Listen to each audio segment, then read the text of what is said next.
7h10 dans la matinale RCF. Attention, éblouissement garanti. Ce matin, alors que le spectacle Dame de Cœur reprend ce soir sur la façade de Notre-Dame de Paris, nous recevons son metteur en scène, Bruno Cellier, bonjour. Bonjour. Alors je ne sais pas ce qu'on doit dire, un scénariste, metteur en scène, scénographe, quel est le bon terme ? Quel est votre métier ? Les trois sont les bons. Les trois sont les bons. Alors fort des 100 000 spectateurs de l'an passé, vous reprenez à partir de ce soir le spectacle Son et Lumière Dame de Cœur à Notre-Dame de Paris. 2 séances par soir jusqu'au 25 octobre. Oui. Vous avez répété presque toute la nuit. Voilà. Donc merci d'être avec nous. Il y a encore du stress parce que c'est une reprise. Oui, mais la reprise, c'est une première pour tout le public, pour beaucoup de gens qui viendront le voir pour la première fois. Donc il faut être au niveau et puis il faut que tout soit prêt. Donc il y a pas autant de stress que la première année, mais c'est un spectacle qui demande beaucoup de précision, beaucoup de calage. Donc, tant que la première ne s'est pas déroulée, il y a toujours un petit peu de stress. Alors, ce spectacle Dame de Cœur, c'est une expérience très forte. Racontez-nous ce que vont vivre les spectateurs qui auront la chance d'être sur le parvis de la cathédrale ce soir ou les jours suivants. Alors, contrairement à beaucoup de spectacles qui se donnent sur des parvis et sur des façades de cathédrales, là, Dame de Cœur, il y a 2 grandes parties. La première partie, c'est ce qu'on appelle un vidéo mapping, ou une séquence de vidéo monumentale qui dure à peu près 24 minutes, à l'issue de laquelle les portes de la cathédrale s'ouvrent. Donc déjà, juste pour la première partie, oui. C'est-à-dire qu'on a des images qui sont projetées sur la cathédrale. Des images sont projetées sur l'intégralité de la façade, du haut des 60 mètres jusqu'en bas, sur tous les détails. Il n'y a aucune partie de la cathédrale de la façade qui échappe à la vidéo. Et donc on raconte une histoire sur cette façade. Et à l'issue de cette histoire, les portes de Notre-Dame s'ouvrent et le public est invité à rentrer dans la cathédrale, où il y a sur la passacaille de Bach toute une mise en lumière et donc un circuit intérieur, à l'issue duquel les gens quittent Dame de Cœur. Avec ces illuminations, qu'est-ce qu'on découvre de l'architecture de Notre-Dame de Paris ? C'est l'occasion de la sublimer, non, mais de changer un petit peu ses atours, de changer ses costumes. On a l'habitude de la voir sous la lumière du jour, avec le soleil ou par temps gris. Là, ça permet de souligner certains détails, que ce soit la sculpture, et puis aussi de décrypter, de donner au public parfois certains codes de lecture du monument qu'il ne connaît peut-être pas. Et donc l'image, qui est un flux lumineux, permet de mettre en valeur des choses parfois oubliées. Et puis il y a tout d'un coup la façade qui apparaît en couleur. Voilà, en couleur, pas de toutes les couleurs, mais presque. Presque. Et donc c'est vrai que ça permet de lui faire passer, on fait un voyage à travers les siècles, à travers à la fois l'histoire, l'architecture et aussi sa symbolique, bien sûr. Alors vous avez déjà réalisé de tels spectacles monumentaux sur d'autres lieux prestigieux. Alors il y a le Palais des Papes à Avignon, il y a le Château de Versailles, les Invalides ou le Grand Palais à Paris. Qu'est-ce que Notre-Dame a de particulier ? Là, de particulier, sa dimension verticale, c'est contrairement aux autres monuments que vous avez cités, c'est un monument qui est très imposant verticalement, et puis bien sûr sa dimension spirituelle, la raison pour laquelle elle a été édifiée, et puis c'est quand même le monument parisien, c'est le symbole, c'est Notre-Dame de France, comme disent certains historiens. Donc voilà. Pour un tas de raisons, c'est quand même le monument le plus impressionnant pour moi à traiter à Paris. La dimension sacrée, comment est-ce qu'elle apparaît dans votre spectacle ? Alors, Dame de Cœur, c'est en quelque sorte 3 dames. La première dame, la plus simple, c'est la dame architecturale, la cathédrale de Paris, qui est connue du monde entier, qui est un peu le symbole des cathédrales de France. C'est la première dame, la dame de Pierre. La deuxième dame de cœur, c'est Notre-Dame en tant que justement cathédrale des Français. Elle est tellement liée à l'histoire de France, à tous les régimes, que ce soit monarchie, république ou empire. Donc elle est vraiment au cœur de l'histoire de France. Et puis la troisième dame, l'essentiel, celle qui a donné la raison de l'édification de Notre-Dame, c'est bien sûr la Vierge Marie, la mère du Sauveur pour les catholiques. Et vous arrivez à réunir tout ça de façon... Voilà, c'est un peu en 3 dimensions. Il y a 3 dimensions, je passe de l'une à l'autre pour que ce soit un peu une narration poétique, efficace aussi, parce que c'est un spectacle. Donc il y a une courbe d'émotions à avoir. C'est pas un cours, ni de théologie, ni d'architecture, ni d'histoire. C'est pas un spectacle religieux ? Non, voilà, non, mais les 3 identités sont bien présentes et c'est ce qui fait la beauté et la profondeur et la beauté profonde de ce monument, c'est justement ces trois aspects. Et les gens sortent émerveillés ? Il faudra leur demander, mais oui, si c'était reprogrammé, oui, c'est vrai que c'est une grande joie parce que les 100 000 spectateurs qui l'ont vu l'an dernier, on voit bien sur les réseaux sociaux et puis à l'arrivée, à la sortie, que ça a touché. L'idée, c'est de faire un spectacle familial, grand public ? Oui, c'est vraiment, je m'attache toujours à ça dans mes spectacles, c'est que il y a une dimension, oui, grand public, vraiment de 7 à 77 ans, pour reprendre la formule classique. Mais oui, absolument. Alors, Dame de cœur s'inscrit dans les commémorations du centenaire de la Première Guerre mondiale. Que représente la cathédrale dans l'imaginaire de l'époque ? Alors, comme on trouve Notre-Dame dans beaucoup de moments de l'histoire de France, qu'ils soient douloureux ou joyeux. Alors il faut savoir que c'est en novembre 1918, et ce sont des soldats américains qui ont aidé les pompiers de Paris à sonner les cloches de Notre-Dame. Il y a eu une messe de Te Deum à l'issue de l'armistice, à nouveau en 1944. C'est dans Notre-Dame qu'il y a eu les premiers états généraux convoqués par Philippe le Bel. Donc voilà, elle est vraiment là dans toute l'histoire de France, et on voit bien que les étrangers viennent du monde entier pour la contempler. Donc c'est un soldat américain qui est blessé sur le front du Nord dans la nuit, soigné par une infirmière. Et comme il va manifester le regret de ne pas, avant de mourir, de ne pas avoir pu voir Notre-Dame de Paris. Et donc il va y avoir un dialogue entre cette infirmière et le soldat. Et va surgir de la nuit, de l'obscurité, du doute, de la peur, une Notre-Dame de lumière.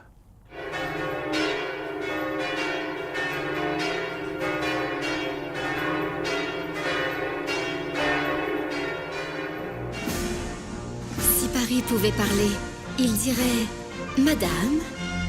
Pour les Français, c'est Notre-Dame, tout simplement. Et c'est bien à ses pieds que se trouve le point zéro, départ et convergence des routes de France. Tous les chemins mènent à Notre-Dame.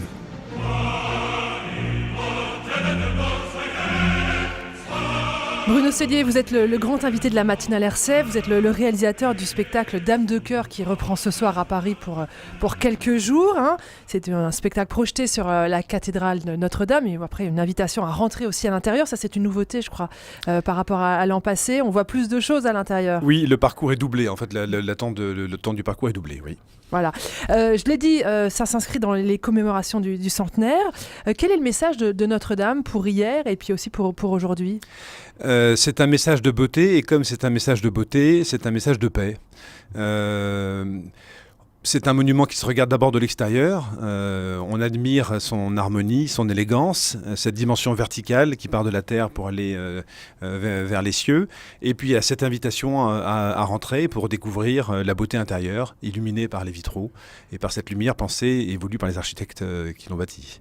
Et donc un appel universel à la paix est lancé dans ce spectacle ? Oui, tout à fait. Parce que quelle que soit notre origine, je dirais presque aussi quelle que soit notre foi, ce monument s'ouvre et est ouvert à la visite de toutes les hommes et les femmes du monde entier, presque depuis qu'elle a été édifiée. Et voilà, c'est une invitation à rentrer et à contempler et à s'élever pour sortir un peu aussi du quotidien et à voir un peu ce message de beauté. Je me rappelle toujours la phrase de Dostoïevski qui est souvent citée, la beauté peut sauver le monde.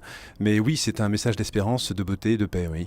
Bruno Cellier, c'est une expérience extrêmement puissante et poétique, mais on va peut-être parler un peu de technologie. Alors quel est le procédé mis en œuvre ? Alors le procédé, maintenant, il est connu depuis plus d'une dizaine d'années. C'est ce qu'on appelle la vidéo monumentale. On utilise plus souvent le mot vidéo mapping.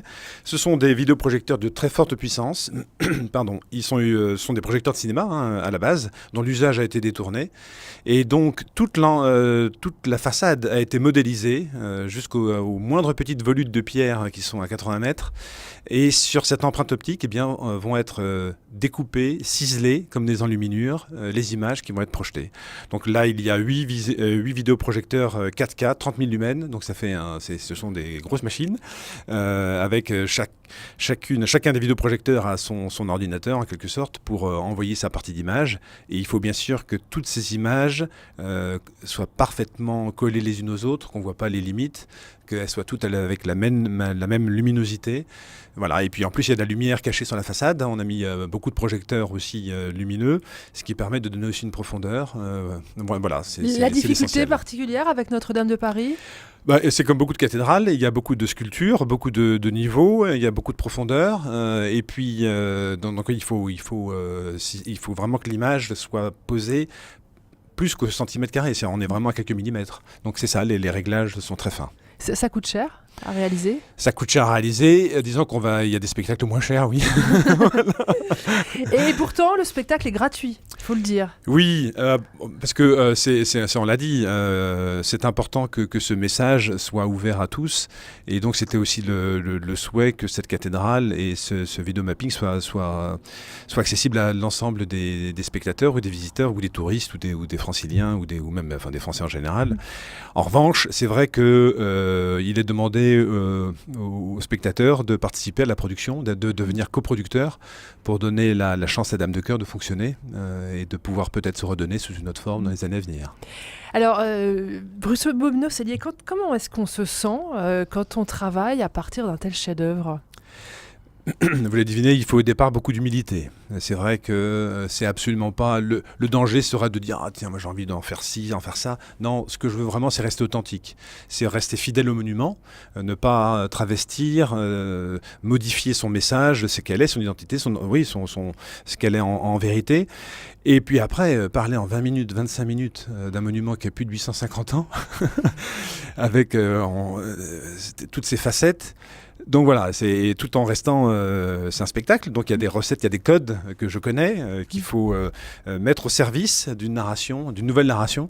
Donc voilà, c'est au début, mais il y a beaucoup d'excitation aussi. Donc humilité et puis professionnalisme. Et c'est combien de temps de travail pour préparer un tel spectacle ?